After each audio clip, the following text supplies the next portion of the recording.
Welcome back. In this video, I'll show you how to disconnect YouTube TV from your phone step by step, whether you want to stop casting or fully unlink the app. Let's get started.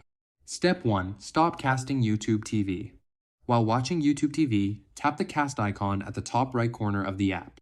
Then select Stop Casting to disconnect your phone from the TV or any casting device. Step 2. Sign out of YouTube TV. Open the YouTube TV app on your phone. Tap your profile picture in the top right corner. From the menu, select Sign Out to log out of your account on the device. Step 3. Unlink the app from your phone. Go to your phone settings. Navigate to Apps or Application Manager. Find and tap YouTube TV. Then select Clear Data or Clear Storage. This removes saved account information from the app. Step 4. Remove device from Google account optional. If you want to fully unlink your phone, open a web browser and go to Google My Account. Go to the Security section, then Your Devices. Select your phone and choose Sign Out or Remove Access. Step 5. Reinstall the app if needed.